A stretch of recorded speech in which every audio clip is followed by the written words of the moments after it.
Good morning. My name's Ruth. I'm one of the pastors here, and I'm going to be talking this morning for a little bit about one of the perspectives that we have on God. For those of you who've not been here for the past few weeks, we're in the middle of a series called God Partial Perspectives. And through this series, we're kind of digging into some of the different ways that we think about and understand and engage with God. We all come from different backgrounds. We've all got different temperaments and personalities and different ways of viewing the world. And so none of us has got a complete picture on God, but we all have a unique experience of God. And so through this series, we want to understand more from each other and from these different perspectives to have a richer, more diverse, deeper understanding of God. I think that's one of the great things of being in a diverse community, being able to see God in one another in very different ways and being able to learn about God through one another's eyes, so learning together. So the title of today's message is God of Integrity. What do we mean by integrity? I think integrity is one of those things that you realize when it's not there more than you do when it is there. We live in a society that I think desperately seems to be lacking in integrity. People in positions of prominence, whether that's celebrities or corporate executives or church leaders or whoever that is, so often turn out to be deeply flawed, morally flawed, hypocrites even. We've seen it in the media pretty much on a daily basis. At the end of the year, you get those lists. I was looking at some of those. You get the top-selling movies and best books and all that kind of stuff. And there were a couple on scandals, most outrageous scandals, or the ones that got tweeted the most, or things like that. And I thought, I'll start with showing one of those. But it was so depressing. You go through a year's worth of scandals, and how many times we've seen high-ranking politicians from both sides of the divide turn out to be corrupt or liars, or we've seen sexual abuse in every part of society, whether that's Hollywood or corporate executives or the church again. We've seen lots of violence. People of color being treated with violence by the police, just at every level of society, just deep lack of integrity. And even on a more trivial level, we see our trust undermined, by things like Russian bots that are manipulating our social media feeds, or companies selling our data, or even the Bible Museum was exposed as exhibiting forgeries. If you can't trust the Bible Museum, who can you trust? But it's just everywhere. Everywhere you look, there seems to be a real lack of integrity. And in fact, even the word integrity kind of sounds a little quaint or a little old-fashioned. It's like decency or virtue. It's kind of not really a word we use even all that much. So what is integrity? Well, integrity comes from the Latin word integritas, which means wholeness, completeness, a state of being undivided. It's where we get the word integer from, for a whole number. So it's a wholeness, a consistency of character. It's about not having a disconnect between our values and what we actually say and do. It's about thinking and speaking and acting from our values rather than from personal gain. Integrity is not something that's externally imposed. It's not about being kept in line. It's about an internal wholeness, an internal consistency that leads us to making good moral and ethical choices. C.S. Lewis famously said, "Integrity is doing the right thing even when no one is watching." And I think most of us really long for integrity. We want to be people that have integrity. We want to be whole. We want to be consistent. We don't want to be hypocrites. We don't want to be full of deception or deceiving ourselves. We want to have integrity. I think we want it in our personal relationships. We want to know that we can trust people. We want to not worry about feeling betrayed or let down. And we want it in society. Integrity is actually a big buzzword in the corporate world because it appeals to us. It does, even though it sounds a little old-fashioned, there is something about integrity. It sounds like a good thing. Probably most of us remember the Orange Revolution in the Ukraine. In 2004, Viktor Yushchenko ran for president, and he was vehemently opposed by the ruling party. And During his election campaign, he was mysteriously poisoned, and it left him with he nearly died, but one of the lasting effects was this facial disfigurement. So it was a very corrupt regime, a very controlling regime, and the election was widely seen as rigged, and sure enough, the media came back and said that he had lost, even though the exit polls had shown him winning by a considerable margin.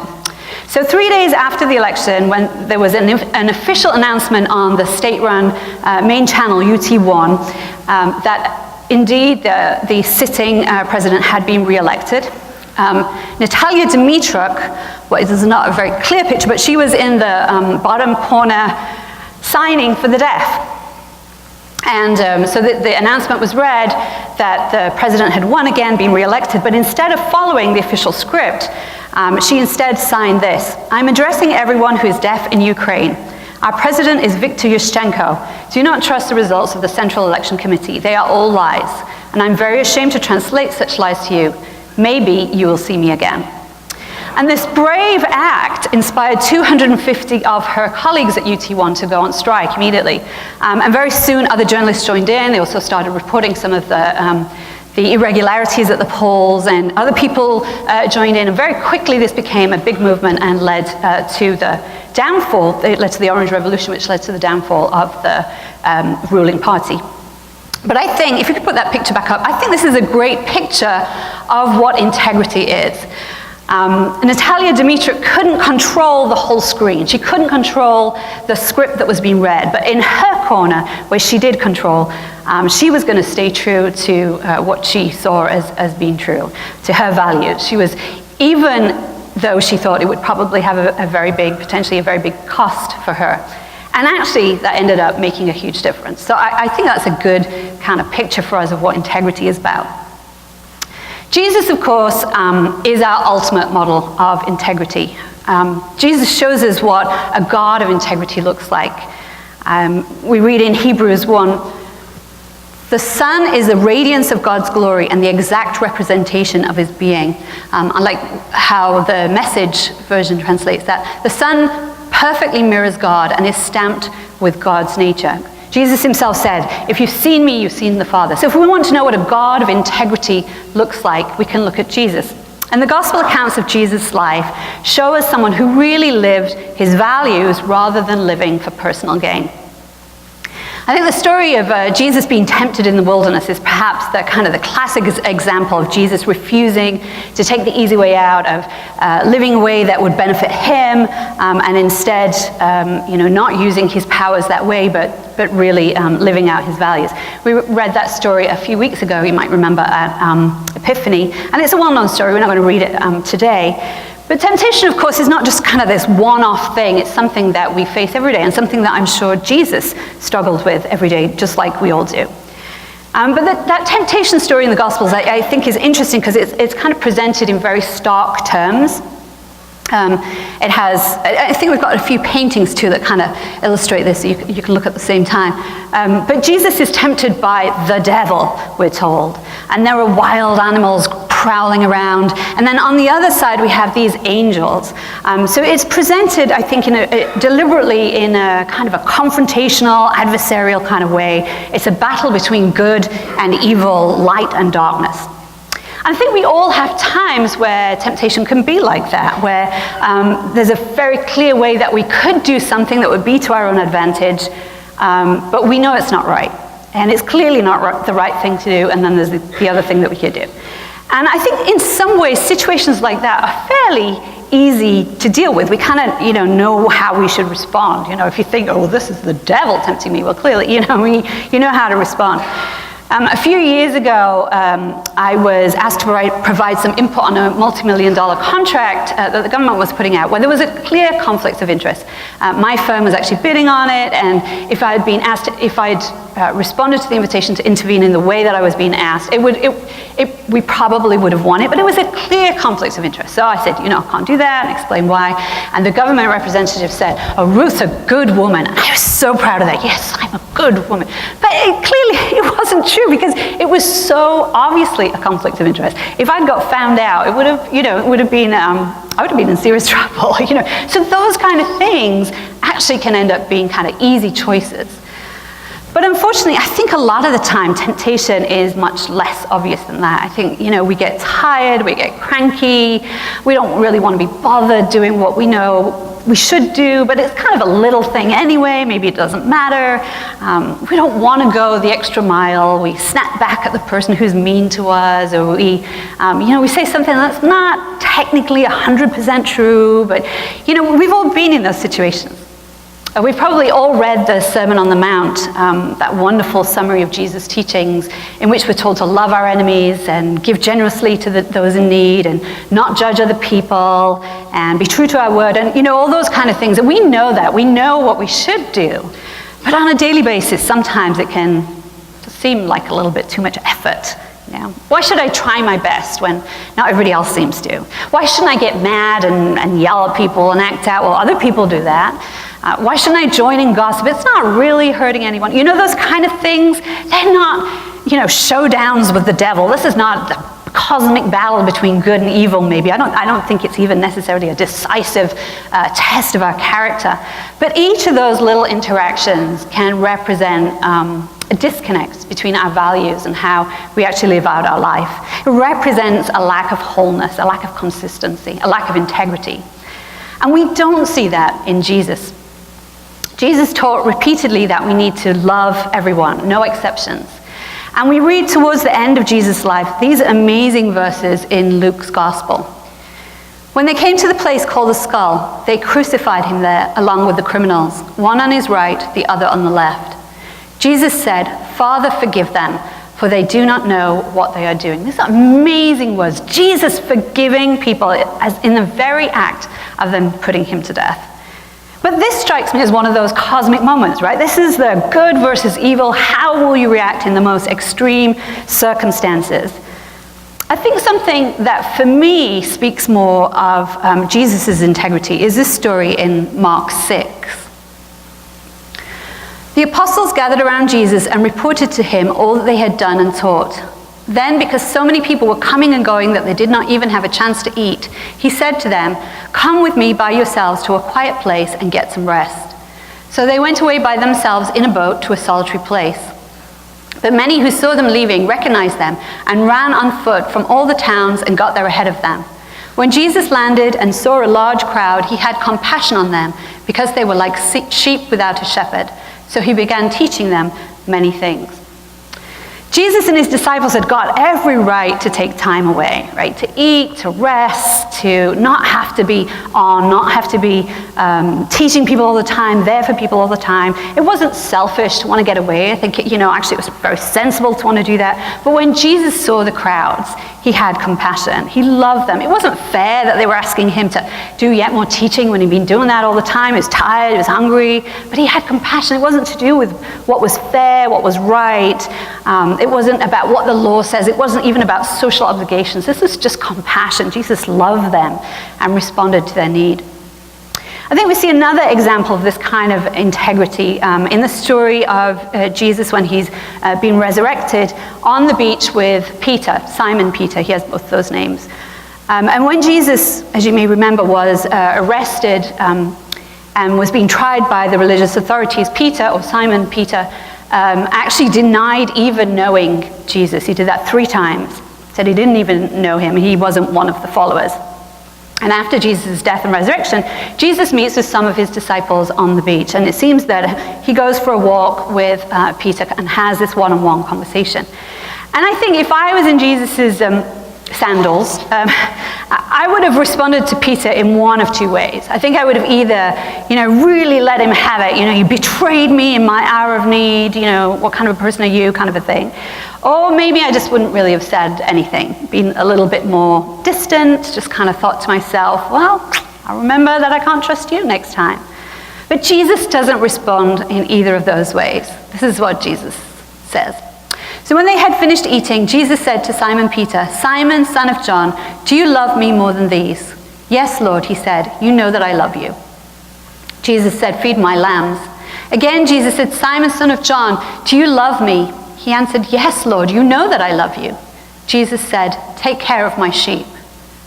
The third time he said to him, "Simon, son of John, do you love me?" Peter was hurt because Jesus had asked him a third time, "Do you love me?"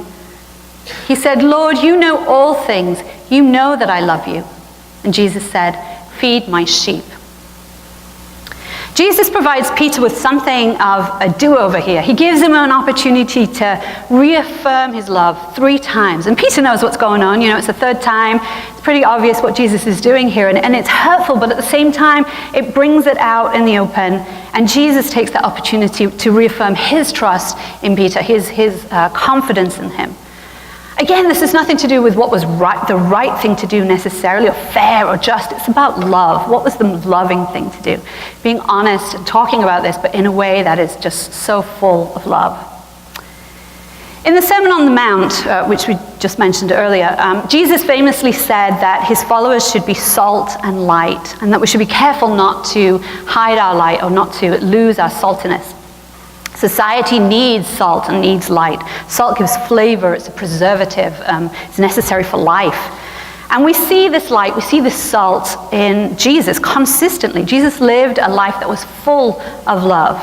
Love that, I think we have a slide for that. Love that reached out to everyone, reached out to the marginalized, reached out to those who were rejected in society. Love that brought healing and was life-giving, brought wholeness. People encountered forgiveness and acceptance and value when they met with Jesus. They experienced healing of all kinds, physical, emotional, spiritual, mental. People found real life, eternal life in Jesus. Peter says that in the book of Acts, that it was well known that Jesus went around doing good. We read in the gospel accounts, some of the religious leaders used to try and trick Jesus and get him to say the wrong thing. And he would see through that and was widely respected as someone who did good, who did the right thing. He was a good man, even if people kind of grudgingly accepted that. We know he kept the law. Jesus said he didn't come to abolish the law, but to fulfill the law. But he wasn't legalistic. He put people first, fulfilling the spirit of the law, not just the technicalities of it. Jesus' life was full of love, and it was also characterized by servanthood and sacrifice. Jesus described himself as a servant. He demonstrated what servanthood is like by washing his disciples' feet, a very lowly act. He was humble. You see stories of him going to parties where he's clearly not the guest of honor. He took that lowly station. He withdrew from people when they tried to make him king or anything like that. He refused to use his power for his own advantage. He didn't amass any wealth. He didn't try to control people. Rather, he allowed himself to be rejected, to be arrested, to be tortured, and to be put to death, ultimately. Jesus is a perfect example of a life of integrity. But we expect that, right? I mean, that's Jesus. And I think it's tempting to kind of dismiss that as being impossible for us. We'll never be like that. Certainly we're not going to be like that overnight. We're on a journey. It's a process, and it can seem slow sometimes. But we are called to be salt and light. We're called to live a life of love that brings healing and life to others. We're called to do good and not to get tired of doing good. We're called to servanthood and to sacrifice our own desires and our own wants for other people, for the sake of others. The early church took this call to be salt and light seriously. The book of James in the Bible is a letter believed by many commentators to have been written by James, the brother of Jesus, who was the leader of the church in Jerusalem. Or if it wasn't by him, it was written in the style of him or in his honor. And the letter quotes part of the Sermon on the Mount verbatim. And it's focused on what does this really look like for us? What does it mean to live out this teaching in our daily life? It's not about what do we believe so much as how do we live?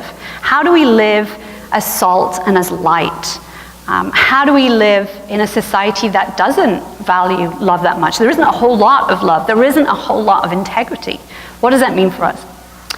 James, the leader of the church in Jerusalem, was also known as James the Just or James the Righteous. Eusebius was a 4th century church historian, and he wrote that James, I think we have this quote, used to enter alone into the temple and be found kneeling and praying for forgiveness for the people, so that his knees grew hard like a camel's because of his constant worship of God. So from his excessive righteousness, he was called the Just. There's nothing worse than camel knees, right? so I don't pray too much. I don't want to get camel knees, but no. Josephus was a first century historian, and he records that James was put to death on the orders of the high priest in AD 62, and that the Jewish community leaders actually protested quite strongly about that, saying that that was a wrong thing to do. So it seems that James was not only religious, and he was in the temple and he was praying, but he was really widely respected, not just by the followers of Jesus, not just by the early church, but by the larger Jewish society too. So this was a good man who was doing good. And this is what James the Just writes.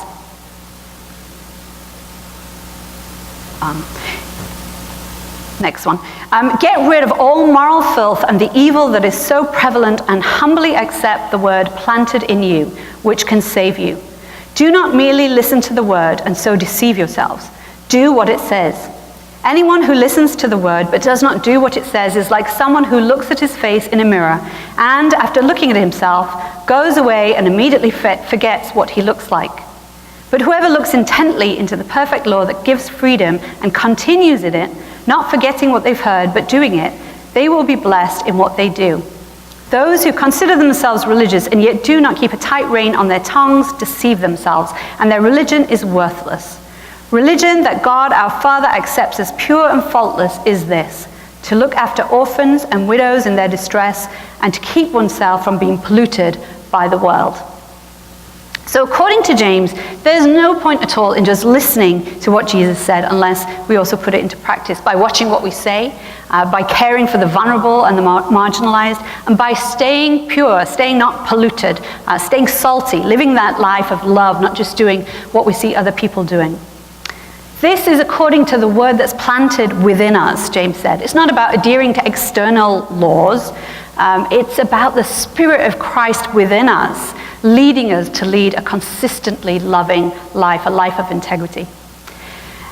And this focus of living a life of integrity and a life of love, of course, didn't stop with the early church. Many individuals, many movements have taken up this challenge. The Puritan leader, John Winthrop, for example, specifically references that part of the Sermon on the Mount, the need to be a light, the need to be a city on a hill, when he and his community set out for New England in 1630. And he articulated the desire that this community would be one that held everything in common, all their possessions in common, like the first church did in Acts 2, that would follow those words of Micah, that prophet in the Jewish scriptures that we often quote, to do justly, love mercy, and to walk humbly with our God. That community would listen to the exhortation of Moses to always choose life, not death, good versus evil. And if you read those writings of the early Puritans, there is this passionate desire to live with integrity, to follow Jesus in every part of their life. But of course, to call someone puritanical today is an insult. And many Puritans we know did become very judgmental and very legalistic. Last summer, my family and I went up to Salem, and we did quite a bit of reading on the witch trials. We did the history tours, the walking tours, and we watched a reenactment of one of the trials. The kids thought it was very cool, entertaining, but actually I found it deeply disturbing. I actually got quite upset about it until my exasperated 15-year-old said, "Mom, it was more than 300 years ago, get over it already." Which, he had a point, I guess. But I found it deeply disturbing because when you read about them, these were good people, or it seemed like they were good people. It seemed like people who really wanted to follow God, they wanted to serve God well, they wanted to do the right thing. And yet they ended up hanging 19 people as witches. They ended up imprisoning a 4-year-old in total darkness for 9 months till she went insane. And you just think, what happened? They wanted to do everything right. They wanted their community to be pure, to be righteous, but they lost all sight of love. And I think that's actually one of the dangers with this tradition. Obviously not that we're going to go out and call one another witches and put each other to death. Obviously this is an extreme example, and there's lots of theories about what else was at play here, whether that was mass hysteria or whether that was ergot poisoning from the rye bread, or whatever. There's lots of theories about that. Clearly this is exceptional example. But ironically, I do think that the desire to live a good life can sometimes drive out love. It can make us fearful of becoming polluted, as James put it, of becoming impure. It can make us self-righteous and proud. It can make us judgmental to anyone who doesn't see things quite the way we do. Another Christian tradition that focused on living this life of integrity was known as the holiness movement. Brian talked about this a little bit last week and mentioned that was something that was part of his upbringing. It began primarily in the Methodist Church with John Wesley, who started that movement in the 18th century, a little bit before Brian's time. But he had a real concern that the church had really failed people in not addressing how they lived. That it was okay to focus on what people believed, but it also mattered how they lived. So he set up small groups that would hold each other accountable for how they lived and that would focus on discipleship, on real practical ways of following Jesus. He also got involved in setting up schools and orphanages, in campaigning against slavery, in campaigning for prison reform. He promoted women as preachers. He spoke out against the dangers of drinking too much alcohol. He taught classes on how to earn and save and spend money wisely, very practical day-to-day stuff. And John Wesley expected people who claimed to be saved to actually live a transformed life, a life of integrity. He wrote this: "By salvation, I mean not barely, according to the vulgar notion, deliverance from hell or going to heaven, but a present deliverance from sin, a restoration of the soul to its primitive health, its original purity, a recovery of the divine nature, the renewal of our souls after the image of God in righteousness and true holiness, in justice, mercy, and truth." And I think John Wesley is a really interesting model of integrity, because although we tend to look back now and think of him as this great leader and reformer, this man of really strong passion and great faith, he didn't always feel that way. In fact, after he'd been a preacher for more than 10 years, he confided to a good friend that he'd never actually had a sense of intimacy with God. We looked at intimacy a couple of weeks ago now, so you might remember that. That was actually our snow day. So if you missed it, there is, as we mentioned last week, there is a video online. You can watch that. But Wesley, this great man of faith, didn't have that sense of intimacy with God, and he was pretty depressed about it. He's trying to do all these great things, but he felt, well, it just can't be enough, because I really don't feel that connection with God in that way. And he was concerned that maybe he should just quit. Maybe he didn't have enough faith. He should stop being a preacher. And his friend counseled him, don't give up. Preach faith till you have it. And then because you have it, you will preach faith.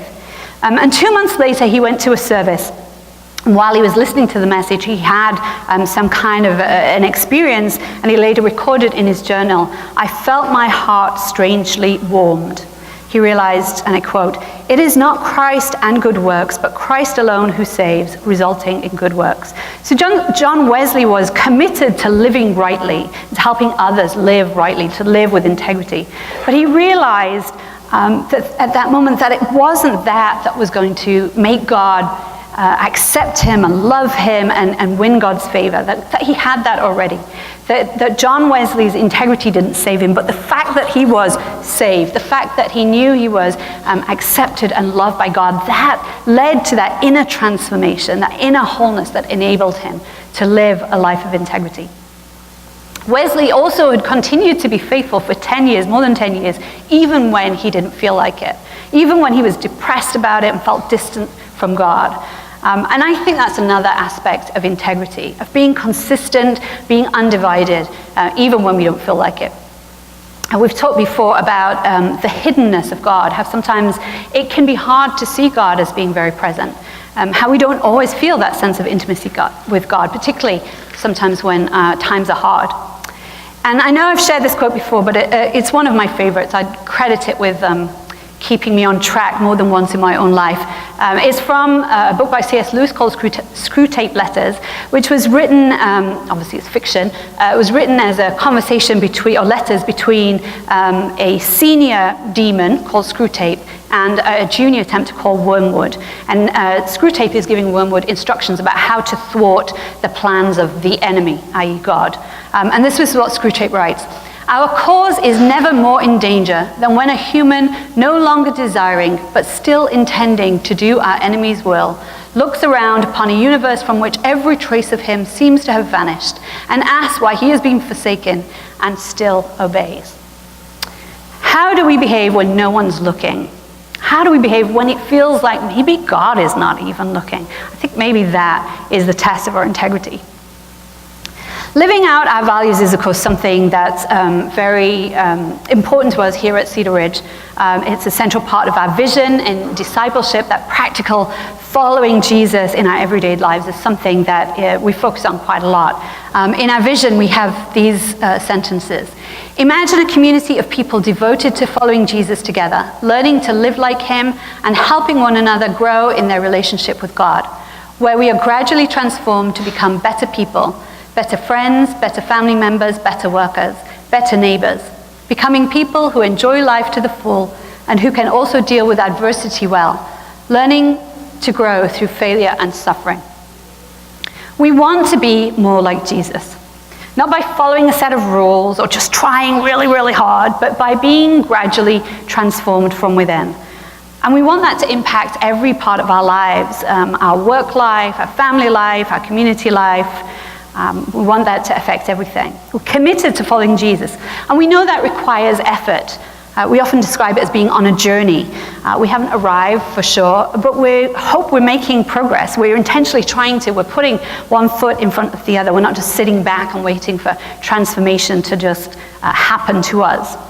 So how do we go about helping or facilitating this process of transformation? How do we live a life of increasing integrity? In Romans 12, Paul, one of the early church leaders, writes this. So here's what I want you to do, God helping you. Take your everyday, ordinary life, your sleeping, eating, going to work, and walking around life, and place it before God as an offering. Embracing what God does for you is the best thing you can do for him. Don't become so well adjusted to your culture that you fit into it without even thinking. Instead, fix your attention on God, and you'll be changed from the inside out. Fix your attention on God. Jesus says something similar in John 15. Live in me. Make your home in me just as I do in you. In the same way that a branch cannot bear grapes by itself, but only by being joined to the vine, you can't bear fruit unless you are joined with me. I am the vine, you are the branches. When you're joined with me and I with you, the relation intimate and organic, the harvest is sure to be abundant. We are transformed when we fix our attention on God, when we live in and make our home in Jesus, or remain in Jesus, some other versions have. And we can practice this remaining in Jesus, this fixing our attention on God in various ways. Through prayer, through meditating on scripture, through being mindful of our oneness with God. And we've talked about some of those practices in other messages and in other series, and some of them are laid out in the annex in the materials. So if you haven't still picked up the materials, there are some more copies in the Commons. I'd suggest you get those.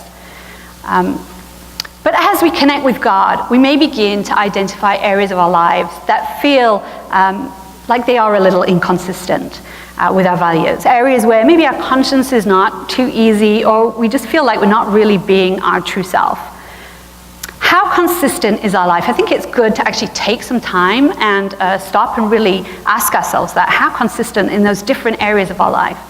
And some questions that might help us to assess that are these. Are there areas where we're not honest? Areas where we're not honest with ourselves? Or where we're not honest with other people, where we know we're not completely, straight about things? That's probably a sign that don't have integrity there. Are there areas of our lives where we lack empathy? I think sometimes we can get caught up in living our values, but from our own perspective, and not really going beyond that to see how does what I do, how does what I say and how I act impact other people. Maybe there are situations where we find it hard to exercise self-control, where we act on impulse rather than stopping and thinking through how do I live out my values in this situation. And maybe there are areas where we fail to take responsibility or be proactive. Maybe we're not actually doing anything wrong, but we're not really living out our values in a very proactive way. I think some of us are more drawn to this kind of a perspective of God. We really want to do what's right, and we want to do that consistently. Maybe we're the kind of people who stop and think, well, what would Jesus do before we respond to situations throughout the day? And if you're like that, I think that's great. It's really fantastic. At the same time, though, we need to remember that this is just part of the spectrum. You remember that graphic we had of the light going through the water. Discipleship, following Jesus, is not just about me and how I behave. It's not just about my personal growth. Again, this is something Brian touched on last week. It's not just about me, it's bigger than me. And I think that's actually one of the great things about the Cedar Ridge vision, is that we place growth, we place that personal transformation in the context of community and servanthood, rather than becoming absorbed in, how am I doing today kind of a thing, potentially becoming self-righteous or proud, or if we think we're doing a terrible job of that, becoming pretty disillusioned. Instead, we work on growth together in community. We meet for mutual support, mutual encouragement, and accountability. And we look for God's transformation in one another. Sometimes it can be easier to see it in other people than in ourselves, and we want to encourage one another like that. We also want to pursue justice alongside one another, again, which is what we looked at last week. So growth, that personal transformation, community and servanthood, we need all three. We want more of that spectrum. We don't want to just focus down on one element of that spectrum. We're going to take communion together now, and I think in many ways, communion is a call to integrity. Jesus said, whenever you eat the bread or drink from the cup, remember me. Not just whenever at your religious gathering, remember me. But remember me also in all your eating and drinking. Remember me when you're eating breakfast and you're yelling at the kids because they're going too slow, Remember me when you're in the break room at work. Remember me when you're taking a moment for yourself to have a coffee. Remember me, remember Jesus' boundless love, that life of love and integrity all throughout the day, all throughout our lives. Make that an integral part of your day.